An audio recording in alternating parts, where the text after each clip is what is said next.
Hello everybody, welcome back to Hollow Knight. Today I'm going to be doing something a little bit different than I normally do. I'm going to be showing you guys how to get good at Hollow Knight.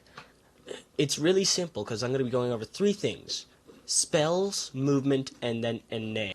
I'm going to be showing you guys how to get good at the game. So, I hope you enjoy. Spells.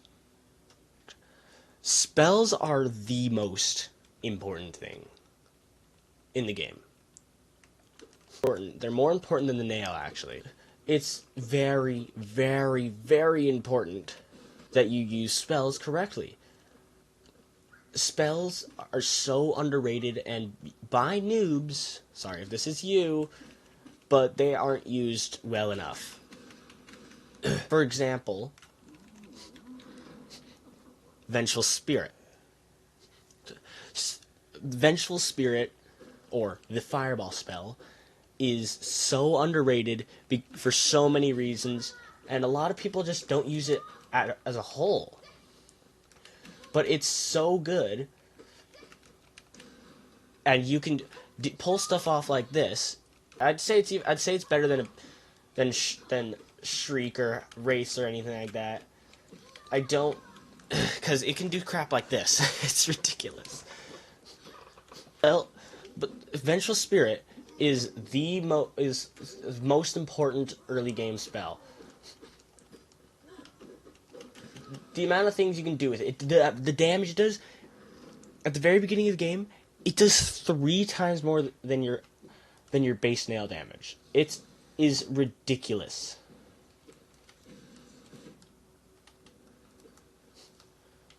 Its damage is not something to scoff at. It is amazing it is amazing the damage it does, especially the fact that you can spam it. Like, it's ridiculous.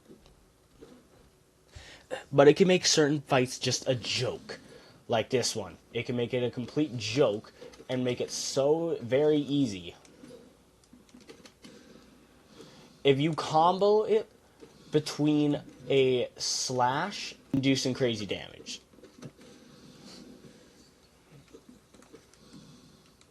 Like, it's so it's important to use it. You're gonna struggle with some bosses if you don't use it properly, and if you don't use it properly, you're probably gonna die a lot. And that's not being good at the game. That's the whole point of this video. So you should probably listen to what I say. The truth is that early game, it'll carry you if you gotta know how to aim with it. And also another thing is double hits. Double hits can be so good because it does double the damage and it hits them twice. It mostly only works with Shaman Stones, which I'll talk about later as well, because and it's good to use in some like low time situations. It's like a long range Great Slap. It can be used in almost any situation, and you can use it to do a lot of damage really quickly, and you can also use it to stall in the air. But I'm just saying to use Vengeful Spirit or Fireball. It's the best thing you can do early game. It's what speedrunners do. So if they do it, you should do it. But this leads me into my next spell. Desolate Dive's upgraded version, Descending Dark, is the best spell in the game. I'm saying it. If you got a problem with that, then you can talk to me about that. Dive is incredibly important to use when you're unsure of what your enemy's gonna do, or if you just want to phase through their attack. It's important, and you can get hit sometimes, but it's only because it has a slight delay. But you gotta be mindful of that. And spells against some bosses are just so very broken that they just become such a big joke that they're not even... What? It's important to take advantage of that and to well, be a good player and kill bosses in a few seconds. But as I said before, dive is the best spell in the entire game, without a doubt in my mind. Of course, in my opinion, but still, because of several reasons. It doesn't matter. You can use it to dodge any attack. Just about any attack. And it does tons of damage when you dodge it, because it gives you iframes as well. And attacks like this, where, you know, it's uncertain and you don't exactly know what the enemy's gonna do, you can just spam dive and you can destroy them.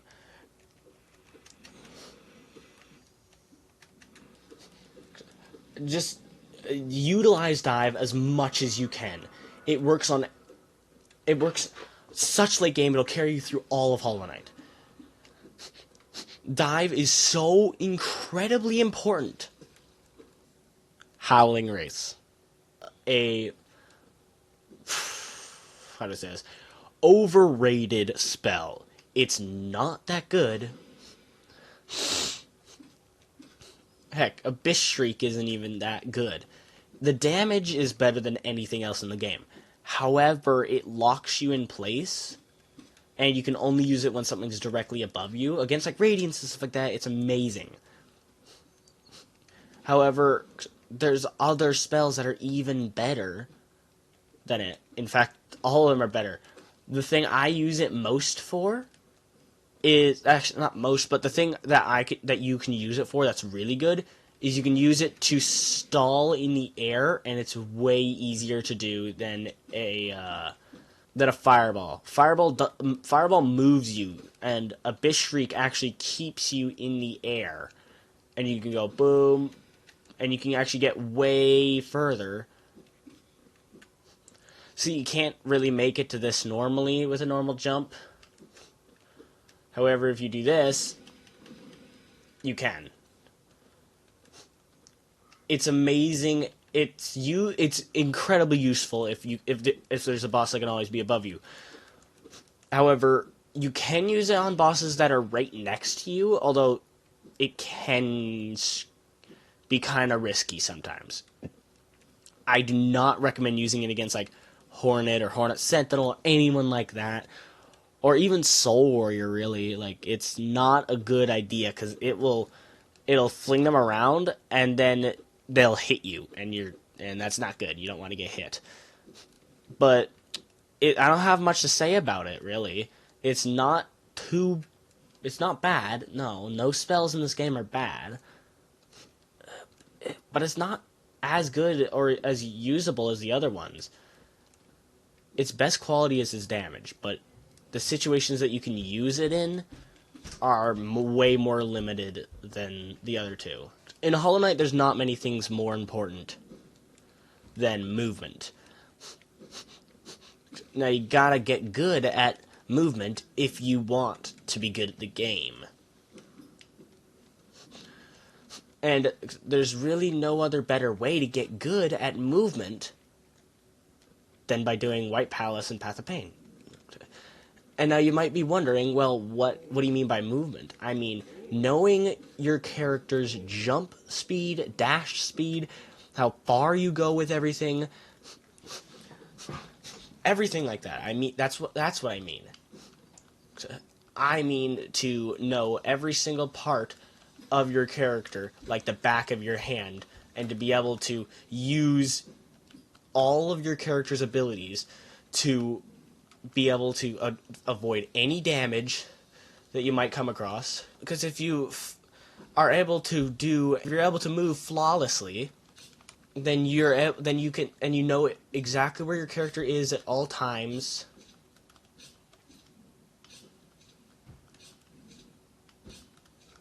Then any parkour challenge or anything like that's going to become easy to you. And knowing exactly how far you dash, how high you jump with each tap, and by doing bosses as well is another really good way to be able to like gauge just how far you have to dash for everything. It's very important to get all that perfectly down. Like knowing because if you do that, then everything's about to become easy. And honestly, like NKG, you can't actually do NKG without having perfect jump control or anything like that. You just can't do it.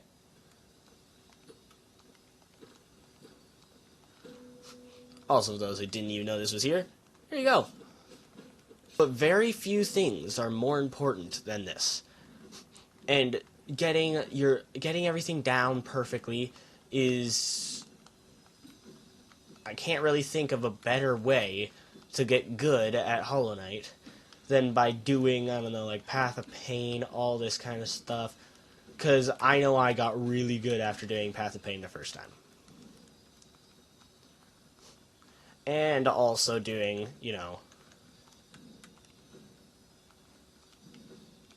P5, all that kind of stuff. It's really, really helpful to do this because, well, of course, you're going to get good when you do it. When you do a hard challenge, you get better. When you beat a hard boss, you get better. You get better all the time when you do something.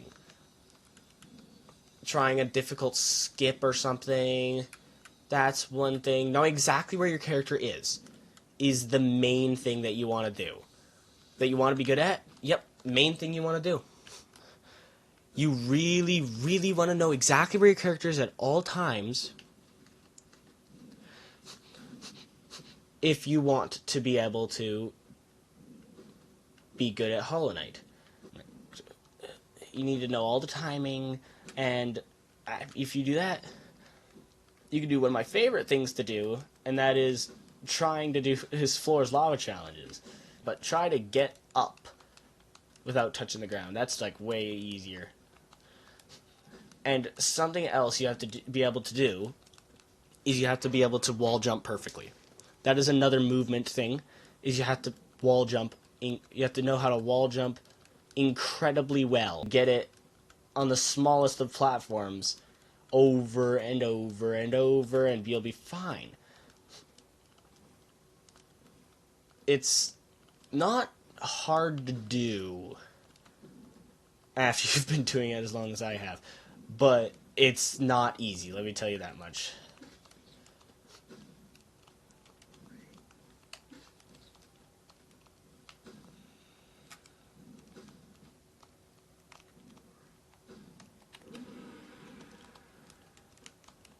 You can do anything if you have mastered movement to the fullest.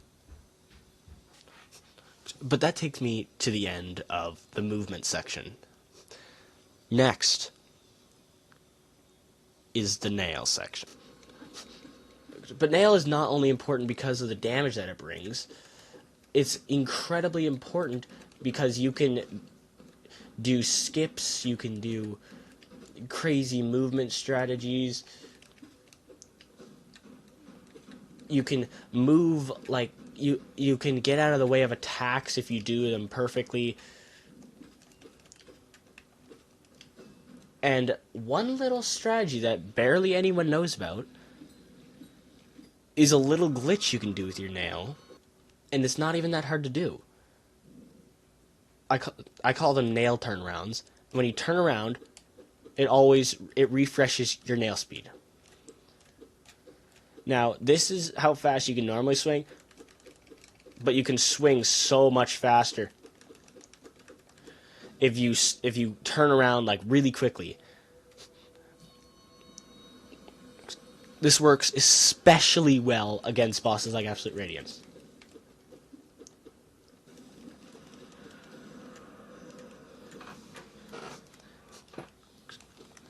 And you can do bosses really fast. It is very risky, mind you. It's not safer by any means.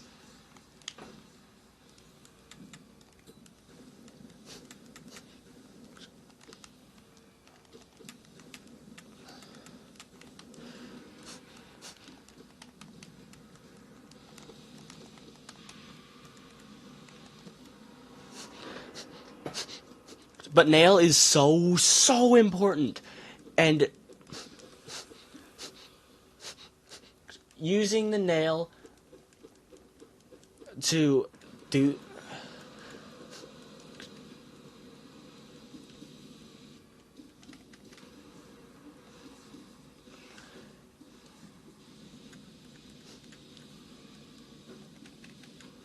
And using the nail to be able to move around incredibly fast. But you need to have full mastery over pogos, your timing with your nail, how to do all, like, you have full mastery over everything. But no, you know, if you get good enough at wall jumps, you can do this, and this doesn't serve really any major purpose other than looking nice. Enjoyed this video. Just kidding, you thought it was over? No, it's time for honorable mentions. Charms. Charms are very important. This is the build I always use for pantheons and stuff. But to each their own, and honestly, in my opinion, the best charms in the game are is number one, Shaman Stone. It's so good. It increases your spell's damage and size. Size matters a lot when it comes to Vengeful Spirit, because without it, it's really small, and you can't really get that many double hits or triple hits or anything like that with it. But when it's big, you can get them easily, and it does way more damage. It does everything like that. You can melt bosses that way. Probably number 3. Number 2 is Quick Slash. Quick Slash is so good, and you can do this trick with it. It's amazing. It's so good, and you can do so much damage with it so quickly. And you can melt radiance with it easily. It's one really hard part of getting rid of charm bindings. That's one really hard part.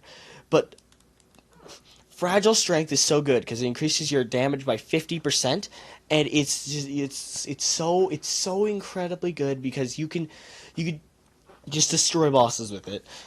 The reason why I put Quick Slash above it is because you can actually do damage with Quick Slash faster than Fragile Strength, because you can hit fast. You can hit like it's debatable. It's absolutely debatable.